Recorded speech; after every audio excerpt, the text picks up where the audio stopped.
Hello dear student, good morning all of you. How are you? And I hope that each and every student must be fit and fine. Dear student, जैसा कि हम लोग जान रहे हैं कि अभी तक हम लोग टेंस फिनिश कर चुके हैं, यानी कितने वीडियो में टोटल। अगर आप लोग रेगुलर देखते हो, वीडियो को कायदे से वॉच करते हो, तो सारे बच्चों को पता होगा ये बात कि अभी तक हम लोग टेंस को जो फिनिश किए 63 वीडियोस में मुकम्मल टेंस को फिनिश कर चुके हैं, यानी कंप्लीट कर चुके हैं। तो अब डियर स्टूडेंट, चूँकि हम लोग अगले नेक्स्ट वाले चैप्टर पर जाएंगे, घुसेंगे, उससे पहले मैं चाह रहा था कि एक दो वीडियो में कॉमन यानी मिसलेनियस सेंटेंसेस यानी कुछ वाक्य देंगे, 17-18 वाक्य दो वीडियो में, और उस पर ये बताने की हम कोशिश करेंगे कि आपको पकड़ है या नहीं। प्रेजेंट इंडिफिनिट से फ्यूचर परफेक्ट कंटिन्यूअस टेंस तक हम लोगों ने जो पढ़ा, तो मैं कोई भी वाक्य, किसी भी टेंस का कोई भी वाक्य दूंगा और फिर आप लोगों को बनाना है, ठीक है ना। तो मैं हिंदी लिख दिया हूँ और फिर मैं उसको इंग्लिश बनाऊंगा। पहले आप सोचोगे माइंड में, पहले वीडियो को पॉज करके सारे सेंटेंसेस को लिखोगे सारे student, each and every student. I personally request you dear student, it will be just like an indirect test for all of you, ठीक है ना। ये इनडायरेक्टली ये क्या है, टेस्ट है आप लोगों के लिए कि आप कितना, to what extent you have understood the level of tense, ठीक है ना। और मैं जैसा कि बताया था कि अभी तक जितना भी यूट्यूब पर इंग्लिश पढ़ाने वाले हैं, जो हजरात भी हैं, इतना डिटेल से किसी भी यूट्यूब चैनल में आप देखोगे कि टेंस को इतना डिटेल में नहीं बताया है। और मैं कहा था शुरू क्लास में बच्चों को कि until and unless you have good mastery of a tense you can never speak effective English throughout your lifetime. तो उन चीज़ों में किसी को कोई दुश्वारी, कोई दिक्कत, कोई परेशानी ना हो अपनी पूरी ज़िंदगी में, तो मैं उस ख़याल को जहन में रखते हुए मैं डिटेल से इसको पढ़ा चुका हूँ। मैं उम्मीद करता हूँ कि from first video up to 63rd video, यानी पहला वीडियो से लेकर के 63वां वीडियो तक सारे बच्चे, each and every student regularly और तो देखे ही होंगे। उसके अलावा रिपीटेडली जो बच्चे नहीं देखे उसको वॉच करना, अंग्रेजी में तुमको कोई प्रॉब्लम नहीं होगी। हिंदुस्तानी बच्चा होने के नाते, क्योंकि हमारा मदर टंग क्या है बच्चे, हिंदी है, और जो लोग हिंदी बोलते हैं उसको अंग्रेजी सीखने के लिए फर्स्ट ऑफ ऑल यू और one will have to take the support of Hindi language, and until and unless you have good command over your own mother tongue, another language or other language will be very very tough for you to understand. और through Hindi we are trying to learn English, तो first of all it is very very urgent for all of you, बहुत ही ज़रूरी है कि to have good command over tense. If you have developed good command or good mastery over tense through this very YouTube channel, that is Oxford Union English run by A.R. Babul, तो you will not have to face any difficulty at all throughout your lifetime dear students. So मैं उम्मीद करता हूँ कि आप सारे बच्चे मुकम्मल तौर पर सारी चीज़ को समझ चुके होंगे और समझो कि आज इनडायरेक्टली ये क्या है, टेस्ट है तुम सारे बच्चों को का। तो आज का वीडियो ये जान लो कि उसी टेंस के सिलसिले में, यानी वो जो सिलसिला चल रहा है हम लोगों का सीरीज जो चल रहा है टेंस, तो 63 वीडियो हुआ है, तो मैं 64 और 64th और 65th वीडियो जो होगा, तो इसमें एक तरह का इनडायरेक्टली टेस्ट है। आप सारे बच्चे you must try to solve and you must try to translate all the Hindi sentences into English. तो पहले आप सारे बच्चे पॉज करके लिख लो, फिर अपने से बना करके रखो, और फिर मैं जो बना रहा हूँ फिर उससे मैच करना। अगर बन रहा है तो समझो कि you have 100% understood the philosophy और the concept related to tense, and no stone has left unturned to explain any rules and regulations. So each and everything have been explained by each and everything has been explained by me in detail. That is why dear student you mustn't have to face any type of difficulty at all. So now be ready. अब देखना बच्चे कि इसमें कितना 17 sentences है, और ये 17 sentences में से देख, अगर जिस बच्चा का 15 सही हो रहा है तो बच्चा को ब्रिलियंट बोलेंगे, और जिस बच्चा का 12 सही होगा तो उस बच्चा को ब्रिलियंट से तो थोड़ा नीचे, और जिस बच्चा का आउट ऑफ 17 में 17 बन जाएगा तो उसको मैं बोलूँगा जीनियस। तो देखें किन किन बच्चों को जीनियस का लक़ब मिलता है। तो be ready. Okay, now come to the point. First sentence है डियर स्टूडेंट कि सूरज यानी सूर्य पूरब में उगता है और पश्चिम में डूबता है। सूर्य पूरब में उगता है और पश्चिम में डूबता है। तो अब देखो बच्चों कि दिमाग में तुम्हारा आना चाहिए कि ये टेंस का कौन सा फॉर्म है, ठीक है, या कौन टेंस है ये। तो ता है, ते है, ती है, ये तो बता चुका हूँ, ये सिंपल प्रेजेंट टेंस है। और सिंपल प्रेजेंट टेंस के बारे में मैं ये भी बताया था भाई, ठीक है, हिंदी के माध्यम से इस बात को जहन में रखो कि कोई हिंदी का वाक्य है जिसकी क्रिया के आखिर में ता है, ते है, ती है, उसको प्रेजेंट इंडिफिनिट कहते हैं, ठीक है। लेकिन हमने ये भी बताया था कि major function of simple present tense का क्या है बच्चे, ये हैबिचुअल एक्शन को बताता है। हैबिचुअल एक्शन क्या होता है मैं एक्सप्लेन कर चुका हूँ, थोड़ा सा बता देता हूँ कि हैबिट से बना है वर्ड हैबिचुअल। हैबिट मतलब आदत, फितरत किसी का, और उसी बना है हैबिचुअल यानी आदतन, यानी आदत से मुताल्लिक। जैसे बोलेंगे वह शराब पीता है, जिसका ये मतलब है बच्चों, ये सेंटेंस आप इसलिए बोल रहे हो कि उनकी फितरत है, उनकी आदत बनी हुई हो, पिएगा, वो डेली पीता है, कल भी पिया है और आज भी पी रहा है और कल भी पिएगा। तो इसकी इस कैफियत और फितरत को देख करके हम कहते हैं क्या, इनकी आदत बनी हुई है, यानी आदत वाली यानी हैबिट को बताने के लिए, वो किसी नेचुरल चीज़ है या फिर कोई भी चीज़ हो जिनकी आदत बनी हुई है, तो उस आदत को यानी हैबिट को बताने के लिए हमेशा जो मेन फंक्शन है सिंपल प्रेजेंट टेंस का और या सिंपल इंडिफिनिट का, तो याद रखना हमेशा बच्चे कि सिंपल प्रेजेंट या प्रेजेंट इंडिफिनिट का मेन फंक्शन है कि ये हैबिचुअल एक्शन को बताता है। ये जहन में रखना, जब मैं टाइम इन टेंस बताऊंगा तो वहाँ मैं बताऊंगा कि सिंपल प्रेजेंट का 7-8 तरीके से इस्तेमाल किया जाता है। तो हम लोग क्या जाने बच्चों, क्या कि ये कौन टेंस है, सिंपल प्रेजेंट है, और सिंपल प्रेजेंट में, और वो भी नेगेटिव नहीं है, ये अफर्मेटिव सेंटेंस है। तो इसका फॉर्मूला क्या बताया हुआ था मैं कि सब्जेक्ट प्लस V1 या V5 प्लस ऑब्जेक्ट, अगर मॉडिफाइड है तो पहले मॉडिफाइड, तो पता चला कि सब्जेक्ट प्लस V1 या V5 plus modified object plus rest, ये फॉर्मूला था। तो इस लिहाज से सूर्य पूरब में उगता है और पश्चिम में डूबता है, तो इस वाक्य में सूर्य क्या है बच्चे, सब्जेक्ट है, तो सबसे पहले सब्जेक्ट देंगे द सन, सूरज के लिए। और याद रखना अभी आर्टिकल बताऊंगा तो मैं वहाँ डिटेल से बताऊंगा, लेकिन ये जानना कि सन के पहले डेफिनेट आर्टिकल द का इस्तेमाल करते हैं। तो इस तरीके से हो जाएगा बच्चे कि the sun rises in the east, the sun rises in the east, in the east and sets in the west. अब इसमें 2-3 बातें याद रखोगे सारे बच्चे, यहाँ पर गौर से देखना जी, यहाँ पर थोड़ा लाइटिंग का प्रॉब्लम है, हो सकता है, लेकिन मैं बोल दे रहा हूँ तो आप दिमाग अप्लाई करना अपना कि क्या बोले हैं सर। कि मैंने क्या कहा कि देखो जी, यहाँ पर देखो तो एक चीज़ मैं बताता हूँ, याद रखना, ये आर्टिकल में बताऊँगा लेकिन फिर भी थोड़ा सा, यहाँ पर भी द का इस्तेमाल है यानी डेफिनेट आर्टिकल का, और यहाँ पर भी इस्तेमाल किए हैं। तो जब तक के लिए बच्चे, जब आर्टिकल में आऊँगा तो in detail I will teach you each and every point, each and every rule related to article, ठीक है ना। लेकिन अभी इतना कम से कम जानो, क्योंकि आर्टिकल का सही इस्तेमाल नहीं करने से सेंटेंस का मतलब बदल जाता है, ठीक है बच्चे, और स्पेशली डेफिनेट आर्टिकल, ठीक है ना। तो मैं डिटेल में बताऊँगा, लेकिन अभी इतना सिर्फ जान लो कि याद रखना कि सन के पहले आर्टिकल का इस्तेमाल होता है, ये याद रखना। उसके बाद जी कोई भी डायरेक्शन जिसको डायरेक्शन बोलते हो तुम लोग, तो डायरेक्शन यानी दिशा, चाहे उत्तर, दक्षिण, पूरब, पश्चिम, नॉर्थ, साउथ, ईस्ट, वेस्ट, ये किसका नाम है बच्चे, दिशा का नाम है, डायरेक्शन का नाम है। तो याद रखना कि हर हालत में डायरेक्शन के नाम, चाहे नॉर्थ हो एक डायरेक्शन है, नॉर्थ हो एक डायरेक्शन है, साउथ हो एक डायरेक्शन है, ईस्ट हो एक डायरेक्शन है, वेस्ट हो एक डायरेक्शन है। तो डायरेक्शन के नाम के पहले डेफिनेट आर्टिकल का इस्तेमाल करते हैं, ठीक है ना। अगर कोई किसी को पूछ दो तो ये ट्रांसलेशन अगर बना देगा कि सूर्य पूरब में उगता है, तो द सन, देखो सब्जेक्ट हुआ, उसके बाद V1 या V5 का प्रयोग करेंगे तो यहाँ पर वर्ब आया, और ये तो रेस्ट है इन द ईस्ट, यहाँ तक रेस्ट है। उसके बाद एंड सेट्स, मतलब ये सब्जेक्ट, ये जो सन है ये सब्जेक्ट यहाँ पर भी काम कर रहा है, लेकिन चूंकि वहाँ दे दिए इसीलिए यहाँ पर नहीं दे रहे हैं, तो पता चला कि ये भी वर्ब है।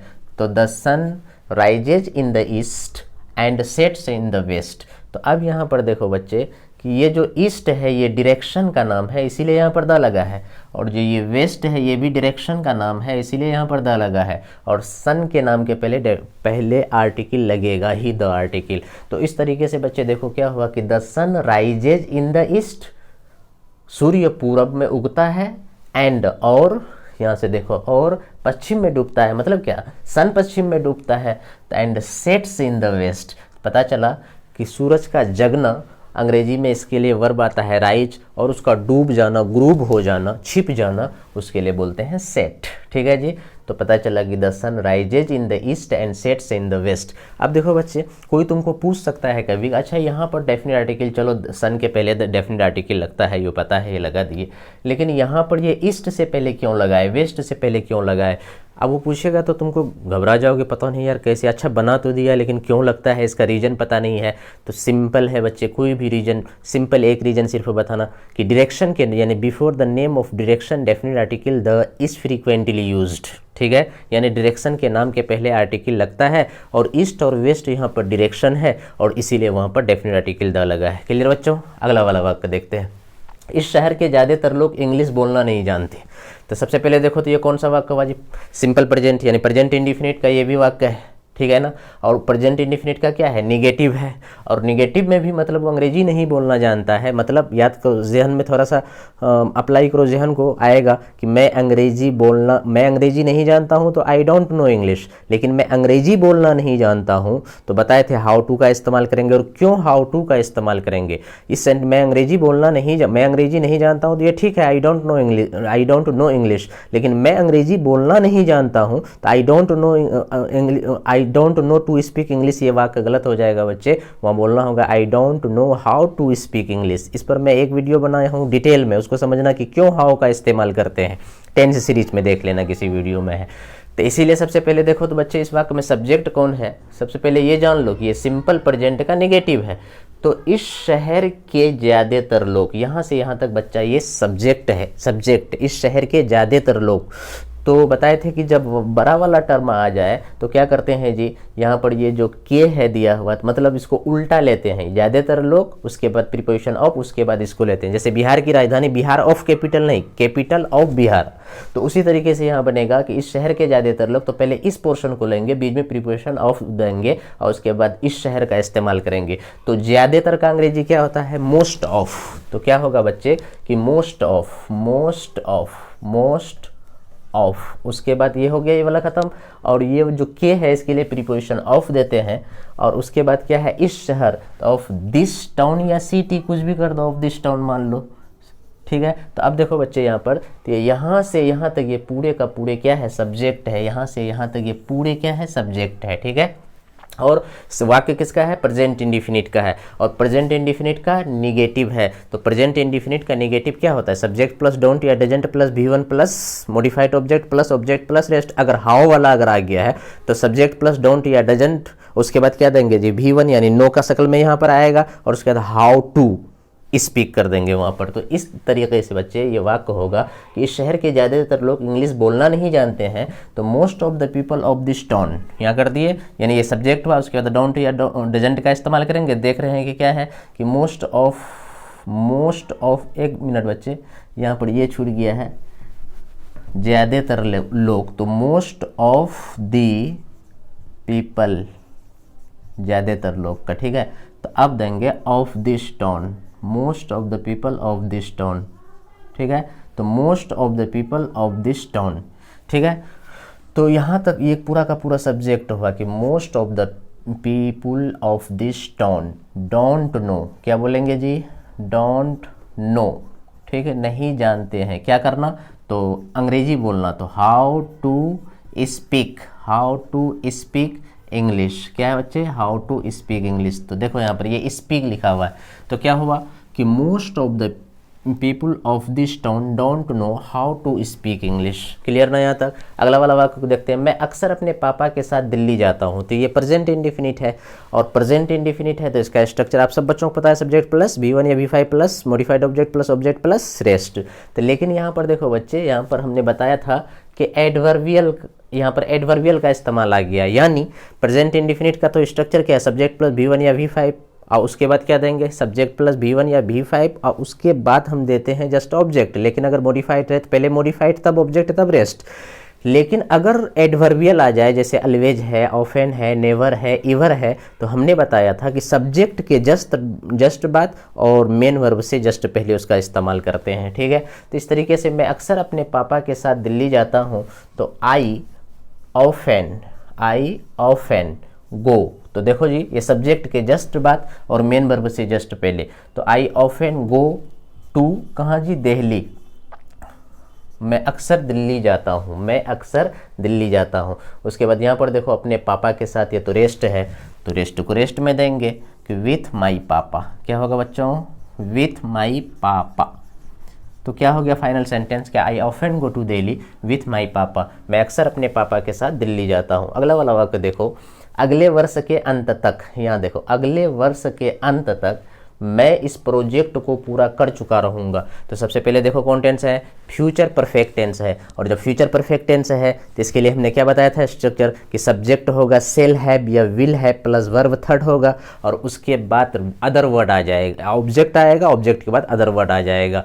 तो सब्जेक्ट प्लस सेल हैव या will have plus V third plus object, उसके बाद अदर वर्ड दे देंगे। या अगर अदर वाला यानी अगर उसमें 2 सेंटेंस आ गया है, ठीक है, तुम्हारे आने से पहले हम लोग इस काम को कर चुके रहेंगे, तो बताए थे कि तब डुअल स्ट्रक्चर लगाएंगे, तो एक वाला स्ट्रक्चर में लगाएंगे, यानी जो काम पहले हो चुका है सब्जेक्ट प्लस सेल हैव या will have plus verb third का इस्तेमाल करेंगे ऑब्जेक्ट, और उसके बाद बिफोर या आफ्टर का प्रयोग करेंगे, और उसके बाद तब क्या कर देंगे बच्चे, इसमें तो आफ्टर का प्रयोग ज़्यादा होता ही नहीं है, लगभग नहीं के बराबर, लेकिन बिफोर का प्रयोग करते हैं। उसके बाद वाला जो सेंटेंस देंगे, हमने बताया था कि प्रिंसिपल क्लाउज और सबऑर्डिनेट क्लाउज, तो प्रिंसिपल क्लाउज में जो वाला बोले ये वाला स्ट्रक्चर दिए, लेकिन सबऑर्डिनेट क्लाउज में सिंपल प्रेजेंट का इस्तेमाल करते हैं फ्यूचर परफेक्ट में। अगर सबऑर्डिनेट यानी प्रिंसिपल क्लाउज सबऑर्डिनेट क्लाउज 2 है जब तब, अगर नहीं रहेगा सिंपल एक रहेगा और एक टाइम डिनोटिंग वर्ड रहेगा, फला दिन तक, फला महीने के अंत तक, फला सप्ताह के अंत तक, तो वहाँ पर क्या करते हैं कि सब्जेक्ट प्लस सेल हैव या will have plus verb third, उसके बाद ऑब्जेक्ट, उसके बाद जो टाइम डिनोटिंग वर्ड जो है डायरेक्ट उसको बैठा देते हैं, यानी अदर वर्ड, या फिर उसको रेस्ट में रख सकते हो। तो इस तरीके से मैं इस प्रोजेक्ट को पूरा कर चुका रहूँगा, तो सबसे यही प्रिंसिपल का, इसमें देखो तो यही प्रिंसिपल क्लाउज यानी मेन क्लाउज है, तो मैं इस प्रोजेक्ट को पूरा कर चुका रहूँगा, तो आई शेल हैव कंप्लीटेड, क्या होगा बच्चों, I shall have completed this project, I shall have completed this project. तो ये हो गया, मतलब हुआ कि मैं इस प्रोजेक्ट को पूरा कर चुका रहूँगा, यहाँ तक ख़त्म हो गया। उसके बाद है अगले वर्ष के अंत तक, तो क्या होगा बच्चे, bye the end of next year, bye the and, and of next, bye the end of next year, बस हो गया। तो फाइनल सेंटेंस क्या हो बच्चे, कि I shall have completed this project by the end of next year, अगले वर्ष के अंत तक मैं इस प्रोजेक्ट को पूरा कर चुका रहूँगा, ठीक है ना। अगला वाला वाक्य को देखो बच्चे, कि क्यों आप उन गरीब बच्चों की मदद नहीं करते हैं, मतलब ये भी तथ्य है, तो सिंपल प्रेजेंट आया है, सिंपल प्रेजेंट का नेगेटिव है तो सब्जेक्ट प्लस डोंट या doesn't plus V1 plus modified object plus object, उसके बाद रेस्ट होगा। तो बस बनाओ क्यों आप, उसके बाद ये देखो कि इसमें भी है कि क्यों आप उन गरीब बच्चों की मदद नहीं करते हैं, तो मतलब प्रेजेंट इंडिफिनिट का WH क्वेश्चन वाला स्ट्रक्चर को दिमाग लगाओ। तो WH स्ट्रक्चर में क्या होगा, WH व्हाट, कोई, वाई, वेन, व्हाट, ये सब में से कोई होगा, और उसके जस्ट बाद डोंट या डजंट का प्रयोग करेंगे, उसके बाद V1 का प्रयोग करेंगे, उसके बाद मॉडिफाइड ऑब्जेक्ट, उसके बाद ऑब्जेक्ट, उसके बाद रेस्ट, साइन ऑफ इंट्रोगेशन, यही स्ट्रक्चर है, मैं बता दिया हूँ। आप देखोगे प्रेजेंट इंडिफिनिट में जाके देखना कि WH का कैसे बताए थे, एकदम बिल्कुल उसी में बनेगा। तो इस लिहाज से क्यों आप उन गरीब बच्चों की मदद नहीं करते हैं, तो क्या होगा बच्चे, WH वर्ड देंगे, वाई, उसके बाद डोंट, वाई डोंट यू। अच्छा जी, डजंट क्यों नहीं लगाए, यहाँ पर डजंट क्यों नहीं लगाया, कि हमको पता है कि आगे जो आ रहा है सब्जेक्ट यू है, इसीलिए यू के साथ डोंट आता है, इसीलिए वाई डोंट यू, और उसके बाद V1 का प्रयोग करो, तो वर्ब कौन है, मदद करते हैं, तो हेल्प, तो वाई डोंट यू हेल्प, क्यों आप मदद नहीं करते हैं, किनका जी, तो क्यों आप मदद नहीं किए, देखो यहाँ पर गौर से देखना, क्यों आप, तो यहाँ तक खत्म हो गया है, मदद नहीं करते हैं, यहाँ तक खत्म हो गया है। तो उन गरीब बच्चों की, मतलब ऑब्जेक्ट कौन है, वो गरीब बच्चा, तो उसके बाद वर्ब के बाद क्या देंगे, ऑब्जेक्ट देंगे, तो ऑब्जेक्ट कौन है, वो उन गरीब बच्चों का, तो those poor children, those poor children, इसका अंग्रेजी क्या हुआ जी, उन गरीब बच्चों का, दोज पुअर चिल्ड्रेन। तो फाइनली सेंटेंस हुआ बच्चे कि आप उन गरीब बच्चों की मदद क्यों नहीं करते हैं, तो why don't you help those poor children, clear ना, ओके। आगे देखो, क्यों आप अपने बच्चों को नैतिक शिक्षा नहीं देते हैं, बिल्कुल यही स्ट्रक्चर पर बनेगा जो अभी बोले WH वाला स्ट्रक्चर पर, तो क्यों आप नहीं देते हैं, तो वाई डोंट यू प्रोवाइड या वाई डोंट यू गिव, तो क्या हो गया बच्चे, कि वाई डोंट यू प्रोवाइड, यानी देते हैं क्या जी, नैतिक शिक्षा अपने बच्चों को, तो मोरल एजुकेशन, क्या जी, moral, why don't you provide moral education, why don't you provide moral education अपने बच्चों को, तो टू योर चिल्ड्रेन, अपने बच्चों का क्या देंगे बच्चे, टू योर चिल्ड्रेन। अब यहाँ पर देखो बच्चे, मैं रिमाइंड करा दूँ थोड़ा सा तुम लोग सारे बच्चों को, यहाँ पर देखो कि मोरल एजुकेशन और टू योर चिल्ड्रेन, ये वाक्य जो था डाई ऑब्जेक्टिव सेंटेंस था। मैंने बताया था कि डाई ऑब्जेक्टिव सेंटेंस इसको कहते हैं, जिसमें 2 ऑब्जेक्ट रहेगा उसको डाई ऑब्जेक्टिव सेंटेंस बोलते हैं।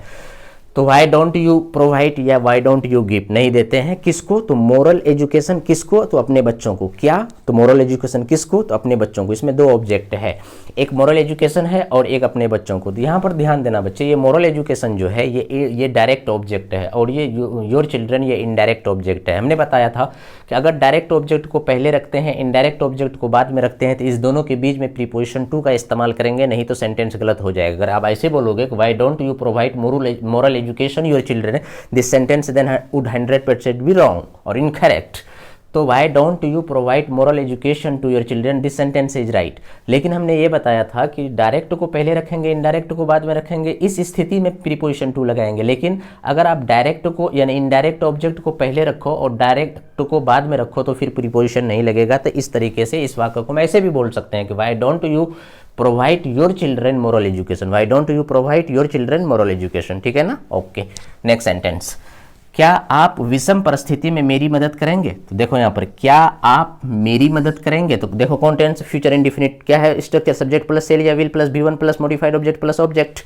तो क्या आप मदद, और उसका भी क्या है जी, इंटेरोगेटिव है यानी यस नो इंटेरोगेटिव। तो अब यहाँ क्या आप मेरी मदद करेंगे, तो मतलब तो इसका स्ट्रक्चर क्या होगा, शेल या विल, उसके बाद जस्ट प्लस सब्जेक्ट, उसके बाद V1, उसके बाद मॉडिफाइड ऑब्जेक्ट, उसके बाद ऑब्जेक्ट, उसके बाद रेस्ट, उसके बाद साइन ऑफ इंट्रोगेशन। तो क्या आप मेरी मदद करेंगे? तो विल यू हेल्प मी, सबसे पहले ये बनाओ, will you help me, will you help me.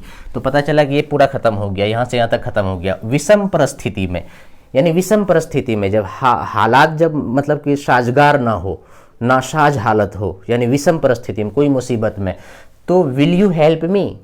विषम परिस्थिति में इसका अंग्रेजी क्या होता है बच्चे? In out circumstances. Very very important, सारे बच्चे याद रखोगे। You all are my students, that is why your English must be highly effective dear student.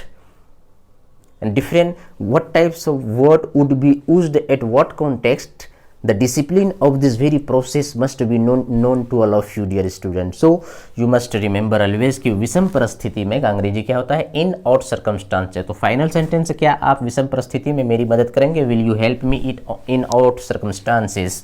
अगला वाला वाक्य देखो बच्चे का, अगले वर्ष मैं अपनी छोटी बेटी के साथ लंदन जाऊंगा। तो देखो यहाँ पर, मैं लंदन जाऊंगा, पहले आप लंदन पहुंचो, ठीक है? तो मैं लंदन जाऊंगा तो क्या होगा जी, ये भी फ्यूचर इंडेफिनिट का है, तो आई शैल गो टू लंदन। लंदन जो जाएंगे तो कैसे? तो अपनी छोटी बेटी के साथ। तो अपनी छोटी बेटी, यहाँ पर अपनी का अंग्रेजी क्या होगा बच्चे? क्योंकि सब्जेक्ट आई है तो अपनी का अंग्रेजी वहाँ पर क्या हो जाएगा? माई। अगर सब्जेक्ट सी रहता तो अपनी का अंग्रेजी हो जाता हर। अगर सब्जेक्ट ही रहता तो अपनी का अंग्रेजी हो जाता क्या जी? हिज। तो आई शैल गो टू लंदन, ठीक है? तो के साथ, तो साथ का अंग्रेजी क्या होगा? विथ माई, और छोटी बेटी के साथ तो विथ माई यंगर डॉटर। क्या होगा बच्चे? विथ माई यंगर डॉटर, ठीक है? तो इस तरह सेंटेंस फाइनल हुआ कि अच्छा, एक चीज रह गया कि अगले वर्ष, यहाँ दिया हुआ क्या जी? अगले वर्ष। और अगले वर्ष का अंग्रेजी क्या होता है बच्चों? Next year. क्या जी? नेक्स्ट ईयर, ठीक? तो I shall go to London with my younger daughter next year. I shall go to London with my younger daughter next year. मैं अगले वर्ष अपनी छोटी बेटी के साथ लंदन जाऊंगा। ओके, अगला वाला वाक्य देखो कि हम सब के सब नाश्ता कर लिए हैं। हम सब के सब नाश्ता कर चुके हैं या हम सब के सब नाश्ता कर लिए हैं। तो आप देखो, now apply your brain dear student, की it is related to which tense, किस टेंस से रिलेटेड है? तो यस, प्रेजेंट परफेक्ट टेंस से रिलेटेड है। और प्रेजेंट परफेक्ट का फॉर्मूला क्या है? सब्जेक्ट प्लस हैव या has plus V third plus modified object plus rest, उसके बाद फुल स्टॉप करेंगे। और उसमें भी ये प्रेजेंट परफेक्ट टेंस में क्या है? प्रेजेंट परफेक्ट टेंस का ये अफर्मेटिव सेंटेंस है। हम सब के सब, यही इसमें सब्जेक्ट है, तो क्या होगा जी? All of us. All of us, हम सब के सब, खत्म। और नाश्ता कर चुके हैं, तो ये सब्जेक्ट आया, तो उसके बाद फॉर्मूला दो। फॉर्मूला क्या है? हैव या हैज का इस्तेमाल करेंगे। यहाँ क्या आ गया है? ऑल ऑफ अस, तो क्या लगेगा यहाँ पर? हैव। तो हैव। और नाश्ता करना क्या होता है? Take breakfast. तो वर्ब थर्ड इसका क्या होगा? Take an breakfast. Take an breakfast, ठीक है बच्चे? ब्रेकफास्ट मत बोलना बच्चे, ब्रेकफास्ट नहीं, ब्रेकफास्ट। तो क्या हो गया? All of us have taken breakfast. हम यहाँ गौर से देखना कि हम सब के सब नाश्ता कर लिए हैं, तो all of us have taken breakfast. Okay, क्या आप इस संबंध में अंतिम फैसला ले लिए हैं? बिल्कुल वही टेंस है, प्रेजेंट परफेक्ट। क्या, देखो यहाँ पर, क्या आप अंतिम फैसला ले लिए हैं? तो प्रेजेंट परफेक्ट का इंटेरोगेटिव सेंटेंस है, ठीक है जी। तो प्रेजेंट परफेक्ट का इंटेरोगेटिव है, स्ट्रक्चर क्या किससे स्टार्ट होगा, हैव या हैज, उसके बाद सब्जेक्ट, उसके बाद वर्ब थर्ड, उसके बाद मॉडिफाइड ऑब्जेक्ट, उसके बाद ऑब्जेक्ट, उसके बाद रेस्ट, उसके बाद साइन ऑफ इंटेरोगेशन, क्योंकि इंटेरोगेटिव सेंटेंस है। तो क्या आप, तो देख लो यहाँ पर बच्चों की आप आ रहा है, मतलब हैव का इस्तेमाल होगा, तो क्या होगा, हैव यू। अब उसके बाद वर्ब को दो, वर्ब क्या है जी, लेना, फैसला लेना, तो लेना के यहाँ टेक, तो टेक का वर्ब थर्ड क्या होगा, टेकन, तो क्या हो जाएगा, हैव यू टेकन। और उसके बाद क्या है जी, अंतिम फैसला, तो अंतिम फैसला क्या क्या होगा जी, फाइनल डिसीजन, तो have you taken final decision. और उसमें दिया हुआ क्या है कि इससे संबंध, इस संबंध में, तो इन दिस कनेक्शन, क्या बोलेंगे, इस संबंध में, तो इन दिस कनेक्शन, यानी इस मामले में या इस संबंध में, इस या इससे मुताल्लिक आप क्या अंतिम फैसला ले चुके हैं, क्या आप इस संबंध में अंतिम फैसला ले चुके हैं, तो have you taken final decision in this connection. अगर ऐसा वाक्य रहे कि क्या आप इस संबंध में अभी तक अंतिम फैसला नहीं लिए हैं, तब क्या हो जाएगा बच्चों, haven't you taken final decision in this connection as it, ठीक है, haven't you taken final decision in this connection as it, या अप टू नाउ, तो haven't you taken final decision in this connection up to now, क्या आप इस संबंध में अभी तक अंतिम फैसला नहीं लिए, क्लियर ना बच्चे। इतना डिटेल से मैं टेंस को पढ़ा चुका हूँ, मैं बिल्कुल एम्फेटिकली मैं कह रहा हूँ कि अगर आप सारे बच्चे अगर सारे वीडियो को 63 वीडियोस को आप देख लिए हैं, तो फिर अंग्रेजी बोलने में आपको आसमान से फरिश्ते भी उतर के आपको नहीं रोक सकता है to speak English. That is why dear student, with full guarantee what I am saying you must follow this very things very strongly, okay ना। Now see the next sentence, कल मेरी मुलाकात एक अंग्रेजी के विद्वान से हुई थी। गौर से देखना बच्चों, कल मेरी मुलाकात एक अंग्रेजी के विद्वान से हुई थी, मतलब हुआ कि कल मैं एक अंग्रेजी के विद्वान से मिला था। तो कौन टेंस हुआ, सिंपल पास्ट, और सिंपल पास्ट का स्ट्रक्चर क्या है, subject plus V2 plus object, उसके बाद रेस्ट। अगर मॉडिफाइड है तो subject plus V2 plus modified object, उसके बाद ऑब्जेक्ट, उसके बाद रेस्ट, साइन, उसके बाद फुल स्टॉप करेंगे प्रयोग। तो कल मेरी मुलाकात एक अंग्रेजी के विद्वान से हुई थी, तो सबसे पहले बोलो कि कल मेरी मुलाकात हुई थी, तो बिल्कुल आई मेट, क्या जी। अब ऐसा नहीं कर देना कि my meeting took place with, ये सब नहीं चलेगा। मेरी मुलाकात एक अंग्रेजी के विद्वान से हुई, मेरी मुलाकात हुई थी का मतलब हुआ बच्चे मैं मिला था, और मैं मिला था तो आई मेट किससे जी, अंग्रेजी के एक विद्वान से। तो आई मेट अ स्कॉलर, किससे जी, I met a scholar of क्या, इंग्लिश। अंग्रेजी के विद्वान का अंग्रेजी क्या हो गया, अ स्कॉलर ऑफ इंग्लिश। तो किससे मिले थे तुम, तो आई मेट, मैं मिला था किससे, अ स्कॉलर ऑफ इंग्लिश। अब कब जी, कब, कल, तो कल का अंग्रेजी क्या होगा यहाँ पर, यस्टरडे, ठीक है, यस्टरडे। तो पता चला कि I met a scholar of English yesterday, बस हो गया जी, कल मेरी मुलाकात एक अंग्रेजी के विद्वान से हुई थी। अगला वाला वाक्य देखो, उन लोगों के आने से पहले ही हम लोग सारा काम कर लिए थे। तो मतलब किसका है जी, पास्ट परफेक्ट का। पास्ट परफेक्ट का बताए थे कि डुअल एक्शन होता है, तो डुअल स्ट्रक्चर होता है, और एक क्या होता है उसमें जी, प्रिंसिपल क्लाउज, और एक क्या होता है, सबऑर्डिनेट क्लाउज। तो प्रिंसिपल यानी इसमें देखेंगे कि जैसे वो वाला याद करो कि डॉक्टर के आने से पहले रोगी मर चुका था, तो उन लोगों के आने से पहले ही हम लोग सारा काम कर चुके थे, मतलब पास्ट परफेक्ट है। और एक एक्शन के लिए क्या लगाएंगे, subject plus head plus V third plus object, और सेकेंड एक्शन के लिए क्या लगाएंगे, पास्ट इंडिफिनिट का इस्तेमाल करेंगे, सब्जेक्ट प्लस V2, ठीक है ना। तो अब यहाँ पर देखो कि पहले कौन काम हुआ है, उसके लिए क्या करेंगे जी, वो subject plus head V third वाला फॉर्मूला लगाएंगे। तो उन लोगों के आने से पहले ही हम लोग सारा काम कर चुके थे, पता चला कि ये वाला काम पहले हुआ है, ठीक है। और पहले बाद इसमें हेड वाला स्ट्रक्चर लगाएंगे, तो हम लोग सारा काम कर लिए थे। तो क्या होगा जी, we had performed all the works, ठीक है जी। अब उसके बाद उन लोगों के आने से पहले, यानी वे लोग आए, तो बिफोर दे केम, ठीक है ना जी, बिफोर दे केम। तो अब यहाँ पर गौर से देखो बच्चे, ये काम है और ये काम है, ठीक है ना, और ये वाला प्रिंसिपल क्लाउज है और ये वाला सबऑर्डिनेट क्लाउज है। तो इस टेंस में पास्ट परफेक्ट में सबऑर्डिनेट क्लाउज के लिए पास्ट इंडिफिनिट का इस्तेमाल करते हैं, सब्जेक्ट प्लस V2 देखो यहाँ पर, और प्रिंसिपल क्लाउज के लिए subject plus head plus V third plus उसके बाद ऑब्जेक्ट जो है वो। अगला वाला वाक्य देखो जी, 2 घंटे तक वो तुम्हारा इंतजार करते ही रही थी यहाँ पर, 2 घंटे तक वो तुम्हारा इंतजार करते रही थी यहाँ पर। तो आप दिमाग लगाओ कि कौन टेंस है ये, पास्ट में कोई काम जारी था, तो बताए थे पास्ट परफेक्ट कंटिन्यूअस टेंस, तो 2 घंटे तक वो तुम्हारा इंतजार यहाँ करती रही थी, यहाँ पर करती रही थी, तो मतलब है कि पास्ट परफेक्ट। और पास्ट परफेक्ट का फॉर्मूला क्या बताए थे, subject plus had been subject plus had been, उसके बाद क्या लगाए थे, बी फोर का प्रयोग किए थे, उसके बाद अगर ऑब्जेक्ट है तो दे दो, और उसके बाद क्या कहते हैं सिंस या फोर का प्रयोग करके, उसके बाद जो टाइम डिनोटिंग वर्ड है दिया हुआ कि 2 घंटे तक, 5 घंटे तक, सुबह शाम तक, ठीक है, इस तरीके का पता चला कि सब्जेक्ट प्लस हैड बीन का इस्तेमाल यहाँ पर होगा और सिंस फोर का इस्तेमाल इसी में होगा। तो 2 घंटे तक वो तुम्हारा इंतजार करते रही थी। सबसे पहले कोई लड़की है वो इंतजार कर रही थी, पहले इसका बनाओ तो क्या हो जाएगा जी, सी हैड बीन और V4 का प्रयोग तो वेटिंग, तो किसका इंतजार, तो तुम्हारा इंतजार, तो she had been waiting for you, तो अब देखो जी 4 क्यों लगा यहाँ पर, इसलिए लगा कि बताए थे कि वेट के साथ, यानी वेट एक ऐसा वर्ब है अगर उसके बाद कोई ऑब्जेक्ट आ जाता है तो वेट अपने साथ हमेशा प्रीपोजिशन 4 लेता है। यहाँ पर ये 4 जो है ये प्रीपोजिशन के शक्ल में इस्तेमाल हुआ है, तो क्या हो जाएगा, she had been waiting for you, ठीक है। अब कब से कब तक, यहाँ देखो जी, यहाँ पर 2 घंटे तक, तो सबसे पहले वो जो इंतजार कर रही थी, she had been waiting for you, कहाँ पर, हियर, यहाँ पर, यहाँ लास्ट में देखो यहाँ पर। अब कितने देर से, तो 2 घंटे तक या 2 घंटे से, तो क्या हो जाएगा जी, फॉर 2 आवर्स, क्या हो जाएगा बच्चों, फॉर 2 आवर्स, ओके ना। नेक्स्ट वाला सेंटेंस देखो, हम लोग उस वक्त एक अनजान आदमी से बात कर रहे थे, तो बिल्कुल पास्ट परफेक्ट टेंस है, यानी पास्ट कंटिन्यूअस है। और जो पास्ट कंटिन्यूअस है, पास्ट कंटिन्यूअस का स्ट्रक्चर क्या होता है, सब्जेक्ट प्लस वज या verb plus V4 plus modified object plus rest, ठीक है। तो हम लोग उस वक्त एक अनजान आदमी से बात कर रहे थे, तो हम लोग बात कर रहे थे, तो पहले इसका बनाओ तो क्या होगा जी, वी वर टॉकिंग, क्या हो जाएगा बच्चे, वी वर टॉकिंग, किससे, तो एक अनजान आदमी से, टू एन अननोन,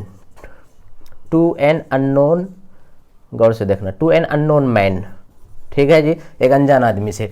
तो और उसके बाद क्या बचा यहाँ पर, देखो उस वक्त, तो एक अनजान आदमी से बात कर रहे थे, कौन जी, यहाँ पर गौर से देखो, यहाँ पर गौर से देखो कि हम लोग, ये सब्जेक्ट है, और हम लोग एक अनजान आदमी से बात कर रहे थे, इसका ट्रांसलेशन हो गया, we were talking to an unknown man, ठीक है, यहाँ तक खत्म।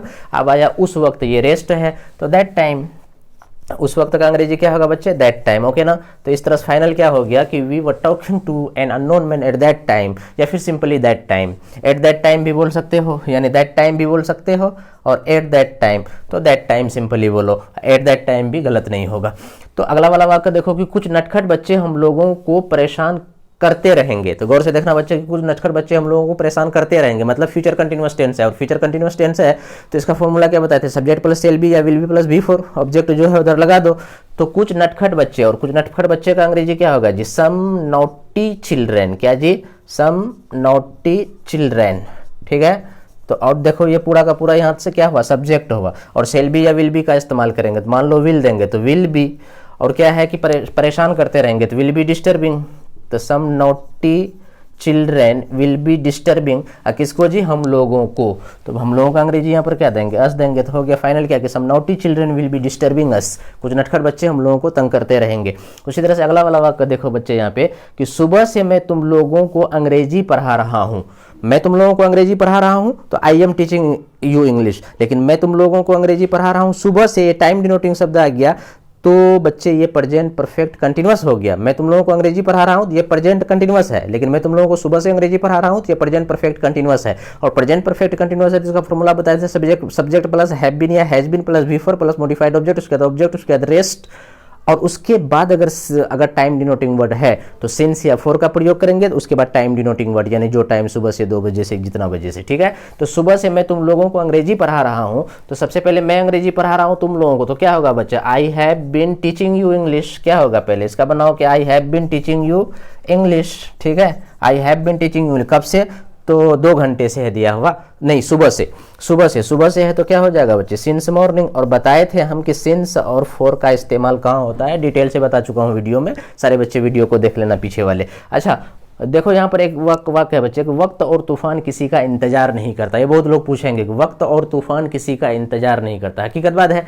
तो इसका क्या होगा, ये भी किस वाक्य का है, प्रेजेंट इंडेफिनिट का है, तो वक्त और तूफान, तो वक्त का क्या होता है जी टाइम, और तूफान का क्या होता है टाइड, TIDE, तो time and tide wait for wait, यानी इंतजार करता है नहीं किसी का, तो वेट फॉर नन, तो याद रखना बच्चे, time and tide wait for none, वक्त और तूफान किसी का इंतजार नहीं करता।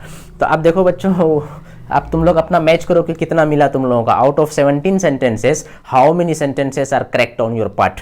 तो now apply your brain, and if it is under 10 then your situation is not good, your performance is not good. That's why you must apply your brain, and first of all then it is very urgent or essential on your part to watch all the videos very regularly और systematically, सारे video को from first video up to 63rd video. यानी इससे पहले जो मतलब ये series जो चल रहा था इनकलाबी सीरीज बी, तो बच्चे बताए यहाँ कितना आज कितना 64वां, ये तो टेस्ट है 64वां, लेकिन 63 वीडियो मैंने अपलोड कर दिया हूँ। सारे को कायदे से देख लेना सारे बच्चे, तुमको जर्रा बराबर दुश्वारी नहीं होगी related to English and language.